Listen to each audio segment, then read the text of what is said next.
that. Oh, yeah. We'll be back in a moment for the... Well, let's just go straight ahead. Okay, well... Mr. Michael Joffa he's there waiting. He's a former director with the SSS. Good morning, and thank you for joining us today.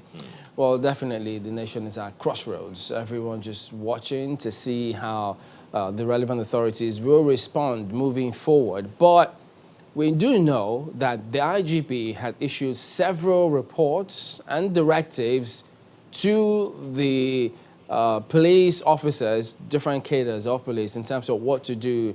But there's still questions as to have they been back? Understandably, they took a major hit, even though it was supposed to be in support of also improving remuneration from the police. But give us your first broad assessment of how those directives are playing out. Well, thank you, Chamberlain. There have been a series of directives from the IGP. Like you said, SARS has been banned or prescribed. That's the first request of the youths. They have been withdrawn. A new body set up, which I believe is they're undergoing training. There's another directive which came about 2 days ago, which I actually hail because I've been calling for it. I only pray that the IG will enforce that directive, withdrawing details from VIPs. It's a very sad situation that you have less than 400,000, because we don't have a database.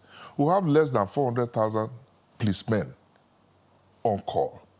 And over 120,000, if you recall, that the former chairman of Police Service Commission revealed that are attached to dignitaries, not even dignitaries. You see criminals moving with the police.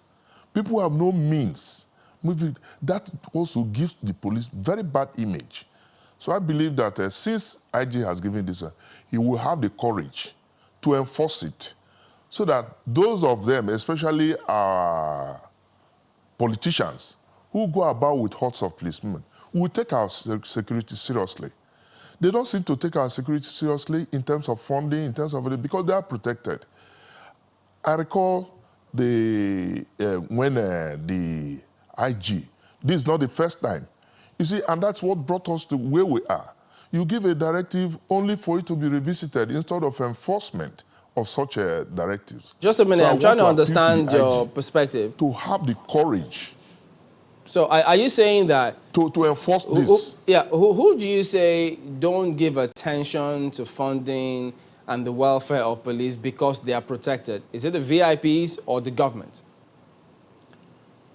The government, including the legislature, the executive, they don't care about funding of not only the police, but the security agencies.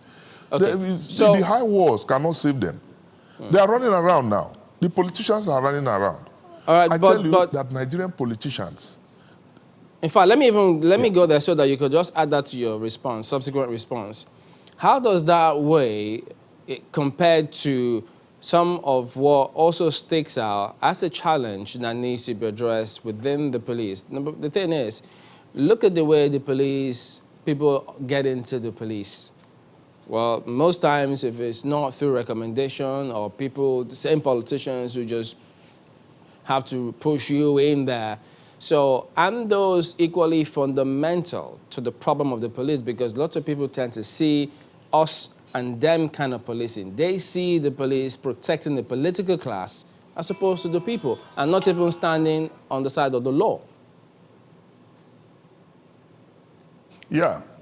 You see, the recruitment process in the police is faulty. We have a problem now between the Police Service Commission and the Inspector General of Police. Who should recruit? This is our constitutional issues laid down on who should recruit. But they are at court. As a result, these people cannot even recruit the 10,000 policemen directed by government. Even at that, you see a situation where people will now go, you are a legislator, you are given 10 slots to go and bring people who are not qualified to join the police. And when these people do, at the end of the training, they are posted back to them as details. Whereas the security challenges are suffering, most people are not looking into the security challenges. So I endorse completely, and I want to support the IG and urge him to ensure, that's the most important thing, to ensure that this directive is enforced. Because I'll tell you, Nigerian politicians are not just wicked, corrupt, and selfish, but they are just overtly wicked, and they don't seem to care about the people. That's the problem, the challenge we are facing, and policing in Nigeria is a difficult. Again, with all what is going on now, I think we should also try and see how the police will be helped. We are talking of banning of SARS, banning of this, then you are now brutalizing the police. Yeah, just one moment, Mr. Which one are we going to face now? The challenges of not having the police? Yeah. Yeah, Mr. Ejiofor, just one moment. The issues, that concern is valid, that, of course, and it's something that we've been talking about here, that they need to upgrade the welfare of the police. But back to the issue that you raised about the legislators, well, the word on the street about that some of them are saying is that they are endangered as well, and consequently they need some security cover. Do you agree that they're, from where you stand as a former DSS director, do you think they are indeed endangered? I don't agree. I don't agree. I don't move with police. Do you move with police yourself? It's because they are not doing the right thing. They are afraid of the people. If they do the right thing, they should be able to mix with the people. You can see this NSAS protest. Some people have no skeleton in their cupboard. We'll go and address the people, and they will be held. You saw the army, the major, who was saying, calm down, calm down, calm down. Because it's with the people. These people are not with us. Mr. Ejiofor, you are also aware, just one moment, you are also aware that sometimes some of them, when they go to their constituencies, they are attacked. So consequently, maybe that's why they say that they also need some police cover. That's the question I'm asking. Why should they be attacked if they are doing proper representation of their people? They are not doing the right thing. Okay, you see, I'm talking of wickedness of our politicians. How do you explain these palliatives, some of them that have been rotting away and people are just looting them now? Is it not acts of wickedness? You store all these things to the point that they are expired and people are hungry and you are representing the people? No, we can't continue this way. There's no way we can continue this way. Nigerians must rise up to the occasion for proper representation. And there's no way we can get proper representation until our electoral process is sanitized so that leaders will emerge from there. I encourage the youth, but with what they are doing now, I think it will be laying foundation for 2023. That you cannot come and buy votes. Now INEC is trying to streamline their procedure, their process. Now they have come with another one because of their the politicians have come with another because of their wickedness, buying of votes. So anybody who comes with money will be driven away. I think the youth must also get involved because they are the people who being used in thuggery. Yeah, but Mr. Ejiofor, and participate in politics. You know, yes. It's the police that this all started with the actions and what people wanted, kind of change they wanted with the Nigerian police force, as well as their remuneration. But unfortunately, you had the police formations, raised, armory looted. But this cuts beyond, it goes beyond the Nigerian police force. In fact, the Nigerian security agencies across board, their mindset usually is us and them. We see time and again how they brutalize citizens so it appears as if there's a fundamental problem, either with the training and the mindset, such that every citizen or most citizens they relate with those security agencies, it looks as though they are perpetually angry with the citizens. Shouldn't something change in terms of the mindset of security agencies across board and the way they relate to citizens? No, there's no way it can change without proper orientation and training of the officers to build that confidence. Like last speaker said, we will have a trust deficit. So the police and other security agencies, not just the police, need to build that confidence. And how do you build the confidence?